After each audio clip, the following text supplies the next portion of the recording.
അച്ഛൻ ഓഫീസിലെ കാര്യങ്ങൾ ഇമെയിലിരിക്കുന്നു, അമ്മ വാട്സപ്പിൽ പിന്നെ കസിൻസിൻ്റെയോ കുടുംബത്തിൻ്റെയോ ഫാമിലിയിലോ അല്ലെങ്കിൽ മറ്റുള്ള കാര്യങ്ങളിലോ ഇരിക്കുന്നു. അതേസമയം മക്കളാണെങ്കിലോ യൂട്യൂബിലിരിക്കുന്നു, അല്ലെങ്കിൽ ഇൻസ്റ്റാഗ്രാമിലിരിക്കുന്നു. എല്ലാവരും വീട്ടിലുണ്ട്. പക്ഷേ ഒരു ലോകത്തല്ല അവർ ജീവിക്കുന്നത്. വ്യത്യസ്ത ലോകങ്ങളിൽ ജീവിക്കുന്ന കുറേ മനുഷ്യന്മാർ തമ്മിൽ പരസ്പരം ഒരിക്കലും കണ്ണുകൾ കൊണ്ട് കൂട്ടിമുട്ടാതെ ജീവിക്കുമ്പോൾ അവിടുത്തെ കുട്ടികളുടെ വൈകാരിക പ്രശ്നങ്ങൾ 40% കൂടുതലായി വരുന്നുവെന്ന് പഠനങ്ങളിൽ പറയുമ്പോൾ നമ്മുടെ കുട്ടികളെയൊക്കെ വേണ്ട ശ്രദ്ധ കൊടുക്കാതെ വേണ്ട രീതിയിൽ വേണ്ട കാര്യങ്ങൾ ചെയ്തു കൊടുക്കാൻ നമുക്ക് സാധിക്കാതെ വരുമ്പോൾ അവിടെ വേദത്തിന് പ്രസക്തി ഉണ്ട്. ആ പ്രസക്തി പറയുന്നതിന് വേണ്ടിയാണ് അഥർവത്തിലെ മന്ത്രം നമ്മൾ ഇന്ന് എടുത്തത്. അഥർവത്തിലെ മന്ത്രത്തിലെ ഒന്നാമത്തെ വാക്കെടുത്തിട്ടാണ് നമ്മളിപ്പോൾ സംസാരിക്കുന്നത്. സഹൃദയം എന്ന് പറയും. അപ്പോൾ ഈ പറയുന്ന കുട്ടികൾക്ക് വൈകാരിക പ്രശ്നങ്ങളുണ്ടാകുന്ന കുട്ടികളുടെ 40% വരുന്ന അധിക പ്രശ്നങ്ങൾക്ക് കാരണം സഹൃദയം നഷ്ടമായതാണ്. എന്താണ് ഇതിൻ്റെ പരിഹാരം എന്നുള്ളതിലേക്കാണ് നമ്മൾ ശ്രദ്ധിക്കേണ്ടത്. ഒന്നാമത്തെ പരിഹാരം പറയാം. Eye contact. അതാണ് മുഖ്യമായ കാര്യം. ഐ കോണ്ടാക്ട് എളുപ്പമാണ്. സംസാരിക്കുമ്പോൾ മറ്റേയാളുടെ കണ്ണുകളിലേക്ക് നോക്കിയിട്ട് സംസാരിക്കണം. Eye contact. സംസാരിക്കുമ്പോൾ ഒരാൾ മറ്റൊരാളുടെ കണ്ണുകളിലേക്ക് നോക്കിക്കൊണ്ട് സംസാരിക്കുക. ഫോണല്ല, ടി വി അല്ല, മനുഷ്യനെ നോക്കി സംസാരിക്കുക. ഫോണിലേക്ക് നോക്കിയിട്ടല്ല, ടി വിയിലേക്ക് നോക്കിയിട്ടല്ല, മനുഷ്യനെ നോക്കി കണ്ണിൽ കണ്ണോട് കണ്ട് സംസാരിക്കുക. അത് പല സ്ഥലത്തും ഇല്ലാത്ത ഒരു കാര്യമാണ്. നമ്മുടെ സഹൃദയം തിരിച്ചു പിടിക്കാനുള്ള പരിപാടിയിലാണ്. ഇനി രണ്ടാമത്തത് എന്താണെന്ന് അറിയാമോ? അത് വളരെ ബുദ്ധിമുട്ടുള്ളൊരു കാര്യമാണ്. നിങ്ങൾക്ക് ചെയ്യാൻ ബുദ്ധിമുട്ടാവും. നിങ്ങളോട് 108 മന്ത്രം ജപിക്കാൻ പറഞ്ഞാൽ നിങ്ങൾ ചെയ്യും.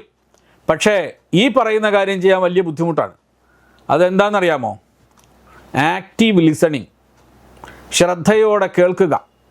ശ്രൂയത്തെ. ശ്രദ്ധിച്ച് കേൾക്കുക. അതാണ് ശ്രുതി.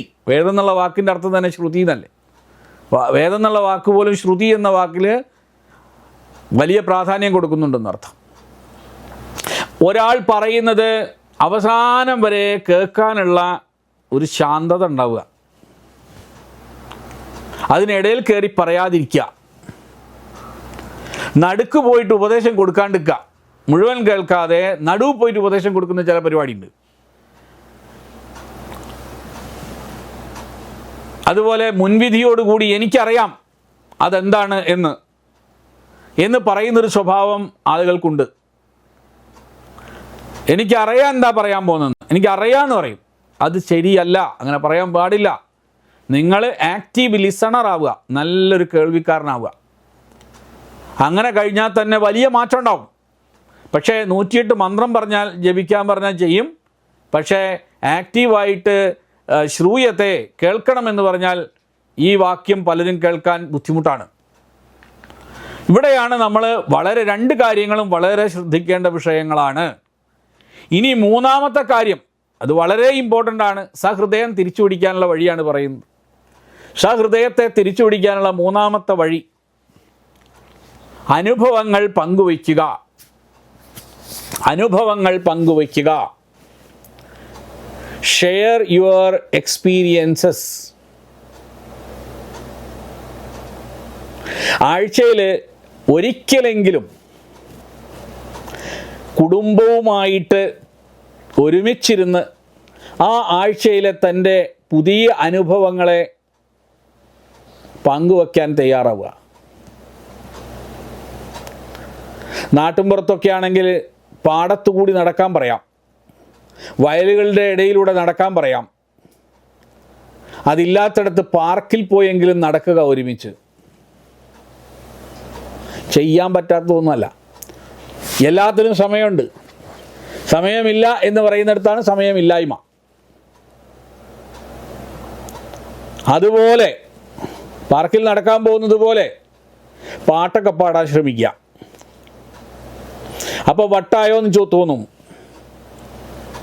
പവിഴം മല്ലി പൂത്തുലഞ്ഞ എന്നുള്ള പാട്ടൊക്കെ ഓർമ്മ വരും.